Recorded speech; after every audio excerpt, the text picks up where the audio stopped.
Hello, नमस्कार। कोविड-19 के इस मुश्किल घड़ी में बच्चों, हम सभी लोग अपने घरों में रहकर कार्य करने के लिए थोड़ा मजबूर हैं। लेकिन मुंबई महानगर पालिका ने आपको घर बैठे ही पढ़ाने या यूं कहें अध्ययन करने का एक मौका दिया है, जो कि हमारे महानगर पालिका के चैनल द्वारा आपको वीडियो के रूप में लेसन प्रसारित किया जाएगा। और उस लेसन के जो विषय हैं वो आपके स्क्रीन पर दिखाई देंगे और उसके टॉपिक भी आपको स्क्रीन पर ही दिखाई देंगे। तो चलिए शुरू करेंगे हम आज का अपना लेसन। जैसा कि मैंने कहा बच्चों, आज के घटक, आज के विषय, आज के पाठ वो आपके स्क्रीन पर ही दिखाई देंगे। तो हमारी आज की कक्षा है कक्षा 10वीं, और 10वीं कक्षा में हमारा आज का विषय है गणित भाग 1, जो कि बीजगणित से संबंधित होता है, अलजेब्रा से संबंधित ही होता है। और इस विषय के अंतर्गत हमारा आज का जो लेसन है वह है आपके पाठ्य पुस्तक से लेसन नंबर 3 अरिथमेटिक प्रोग्रेशन, जिसका दूसरा भाग आज हम देखेंगे, अंकगणितीय श्रृंखला भाग दूसरा। और मैं हूँ आपका वर्चुअल मार्गदर्शक अजय कुमार मौर्य, वीटीसी दादर से। और इसके पहले बच्चों हम लोगों ने अंकगणितीय श्रृंखला को देखा। श्रृंखला क्या है? तो विशिष्ट क्रम में संख्याओं का आयोजन, जिनमें क्रमिक संख्याओं के बीच का अंतर सामान्य होता है। और हमने ये भी जाना कि अगर श्रृंखला है तो उसका पहला पद a मानेंगे तो t1 यानी टर्म फर्स्ट, पहला टर्म a हो गया। और सामान्य अंतर को d मानेंगे तो क्रमिक दो पदों का अंतर d ही आएगा। या यूँ कहें कि पहला पद में d जोड़ दें तो दूसरा पद मिल जाएगा। उसी प्रकार दूसरे पद में d जोड़ दें तो तीसरा पद मिल जाएगा। या तीसरे पद में फिर d जोड़ दें तो चौथा पद मिल जाएगा। इस प्रकार अगर चौथा पद ज्ञात करना है तो a में 3d जोड़ेंगे। अगर आप देखेंगे तो d बढ़ता जाता है, a वैसे ही है। पहला टर्म में a है, d नहीं है। दूसरे में फिर एक बार d, तीसरे टर्म के लिए 2 बार d, और चौथे टर्म के लिए 3 बार d जोड़ा गया। यानी जितना टर्म है, जितना टर्म हमें टर्म्स पता करना है, पद पता करना है, उससे एक कम d को हमें a में जोड़ना होता है। तो पांचवा है तो 4d, ये हमने पिछले बार देखा था। तो t पे जितना क्रमांक है उससे एक कम d होगा। t3 है तो 2d होगा, t4 है तो 3d होगा, और t5 है तो 4d होगा। तो जितना t है उससे एक कम d गुना a में जोड़ते हैं, पहले पद में जोड़ते हैं, तो वह अगला पद हमें मिल जाता है। तो अगर tn ज्ञात करना है तो n से एक कम d में गुणा होगा, यानी a धन n-1 into d, n-1 n ऋण 1 गुणे d। इस तरह से nवां पद हमें मिल जाएगा, nth टर्म मिल जाएगा। तो हमने देखा कि t2 तो a प्लस d से दूसरा पद मिलता है, और t3 मतलब a प्लस 2d से मिलता है, और जितना t के साथ n है उससे एक कम d के साथ होता है, ये भी हमने देखा। और हमने देखा अगर nवां पद निकालना है तो a प्लस n-1 d, यह सूत्र हम लगाएंगे। तो n से एक कम d, जिसे हम कहते हैं अंकगणितीय श्रृंखला का nवां पद, nth term of an AP arithmetic progression. उसे हम tn से दर्शाएंगे हमेशा। तो tn का अर्थ हुआ nवां पद, nth टर्म।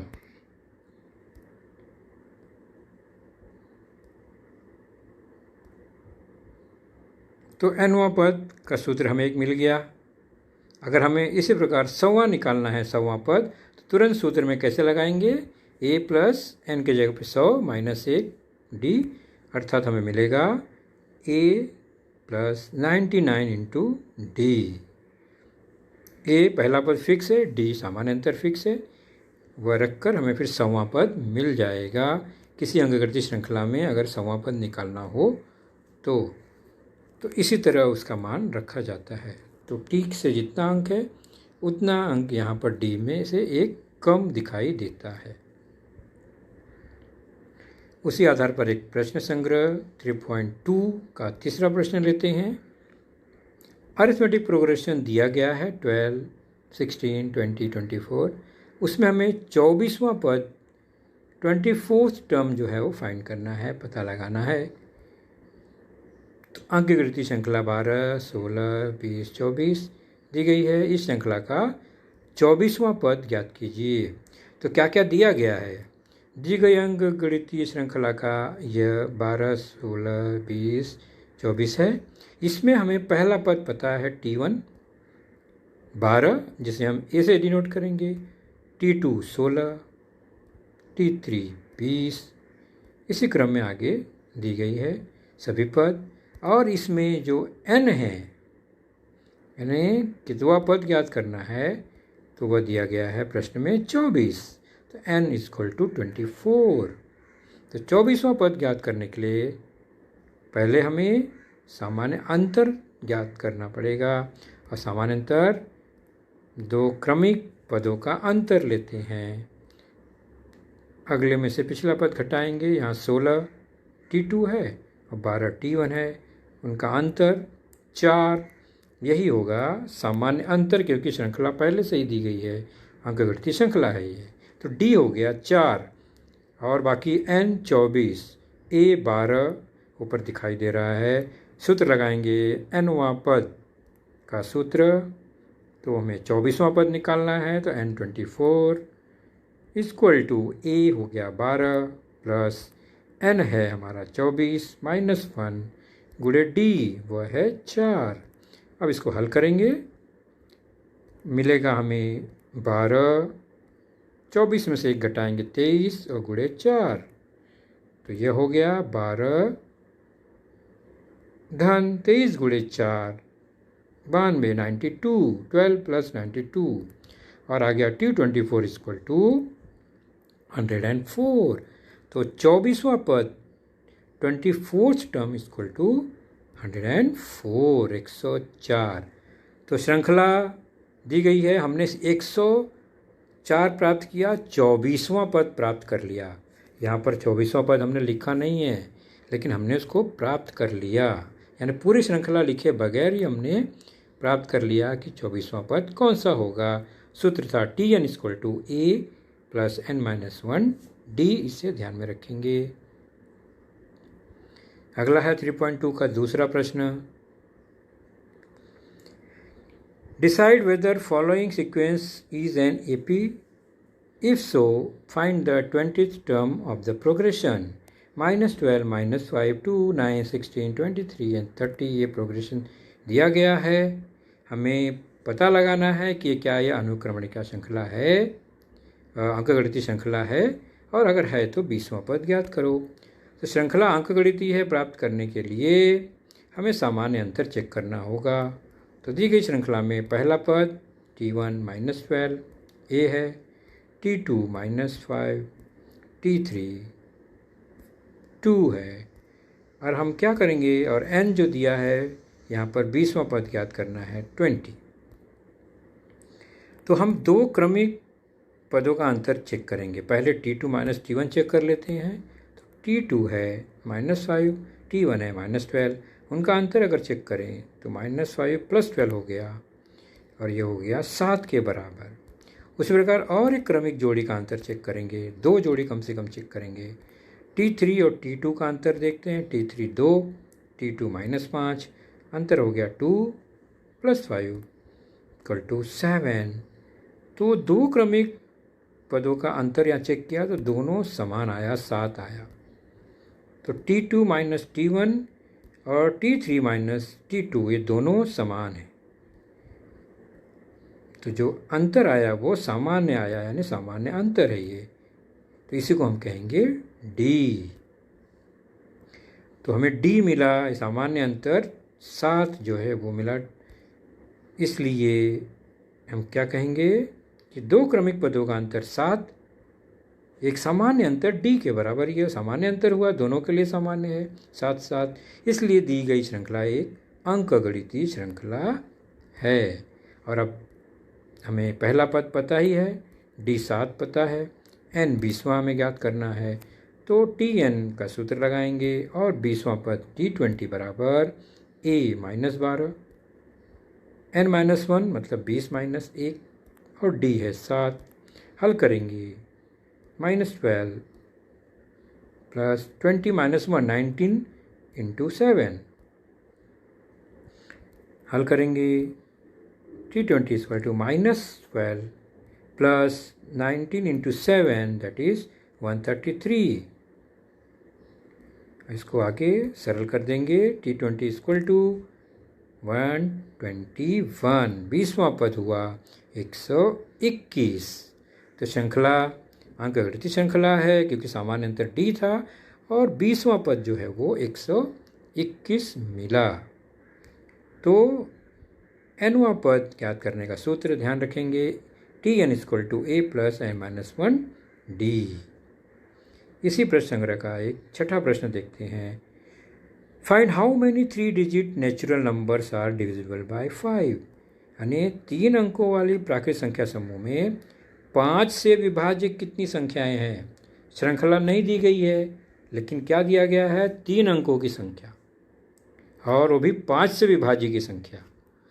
तो इसमें हम क्या समझते हैं, तो पहले हम मान लेते हैं कि कितनी संख्या है नहीं पता, तो माना 5 से विभाजित 3 अंकों वाली कुल संख्या प्राकृतिक संख्या n है।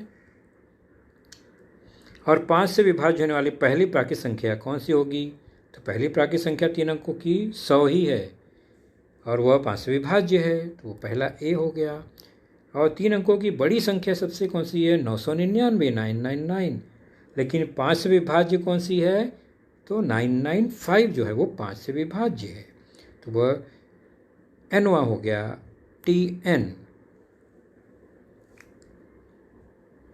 और 5 से विभाज्य होने के कारण उसका सामान्य अंतर 5 ही है, तो a मिल गया पहला पद, और nवां यानी जो भी इसमें है आखिरी पद nवां वह 995 मिला और सामान्य अंतर D मिला। तो सूत्र में हम इस मान को रखेंगे, तो a है 100 पहला पद, सामान्य अंतर D 5 और nवां पद दिया गया है 995। हमें कितने पद है ये ज्ञात करने हैं, मतलब हमें n ज्ञात करना है।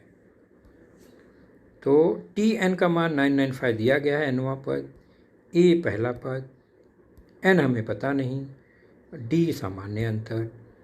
सरल करेंगे, 995 इक्वल टू 100 प्लस कोष्टक तोड़ेंगे 5n-5, सरल करेंगे राइट साइड में 100 माइनस 5 95 प्लस 5n, और सरल करेंगे पक्षांतर से, तो 995 माइनस 95 इक्वल टू 5n, उसको एडजस्ट करेंगे तो हो जाएगा 995 माइनस 95 इक्वल टू 900, तो 5n equal to 900, therefore n equal to 900/5, 900/5।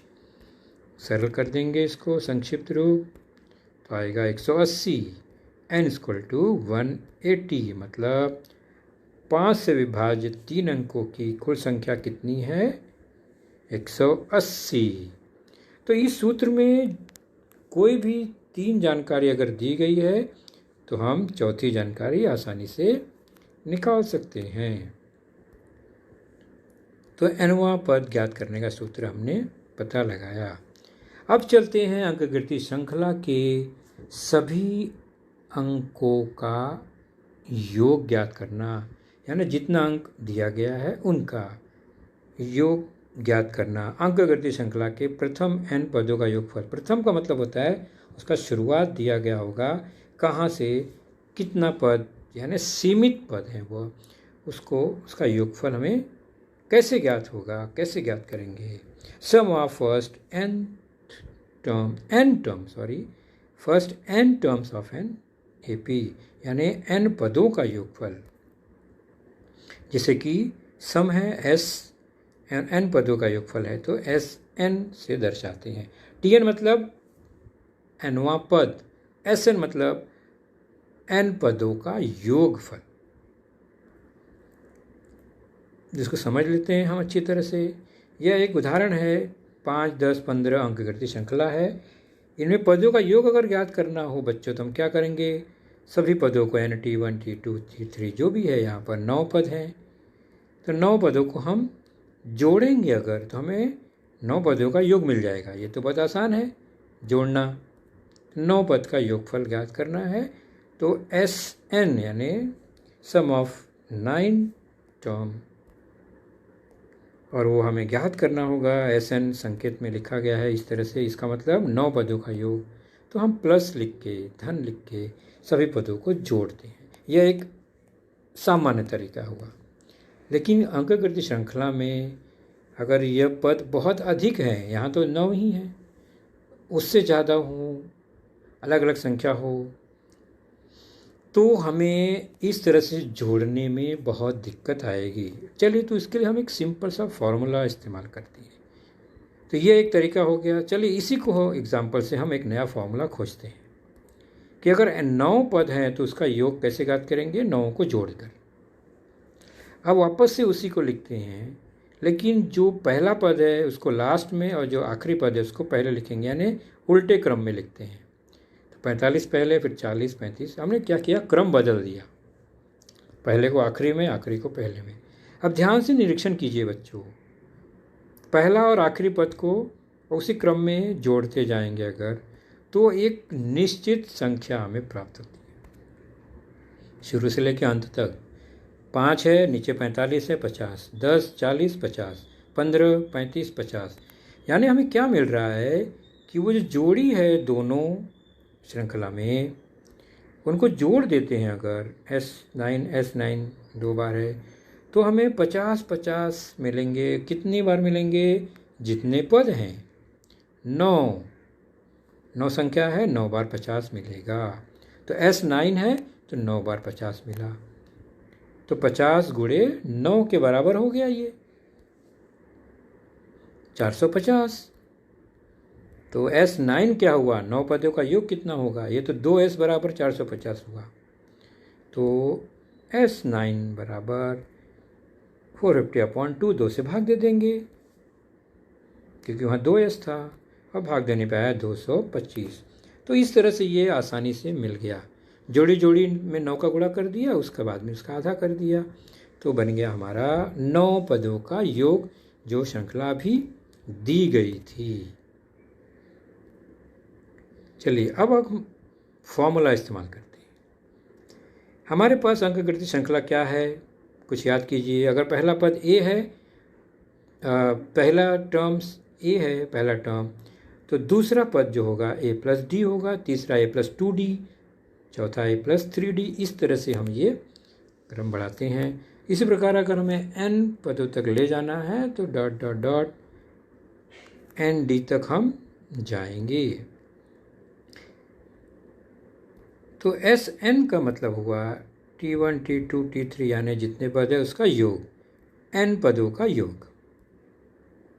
SN मतलब सभी n पदों का योग। वहाँ हमने देखा था पहले 5, 10, 15 जितने थे उनका योग। तो अब पहला पद A है, दूसरा A + D, A + 2D। इसी क्रम में वो पद हम लिखेंगे, और nवां पद है तो एक कम n-1 D तक जाएगा। ये हमने, तो इस सारे पदों को जोड़ेंगे तो हमें क्या मिलेगा? सभी n पदों का योग, SN। तो लेकिन हमने क्या किया था? इसी पद को उल्टा लिखा, आखिरी को पहले, पहले को आखिर में लिखा। अब क्या होगा? तो अब फिर से वही होगा कि जोड़ी जो है वो मिलेगी फिक्स, पहले और आखिरी यानी दोनों को अगर जोड़ते हैं तो ए और A plus N minus one D को जोड़ेंगे तो क्या मिलेगा, 2a हो जाएगा। सभी पदों को इस क्रम में जोड़ेंगे तो हमें मिलेगा a plus N minus one D. ऊपर नीचे के लाल अक्षर में लिखे गए हैं। कितने बार ऐसे आएंगे, n बार। कितने बार, n बार आएंगे। तो 2sn बराबर a plus n minus one D n बार हुआ। इसका मतलब गुणे n हो गया। और फिर Sn यानी सभी n पदों का योग ज्ञात करना है। तो 2a plus n minus one D बटे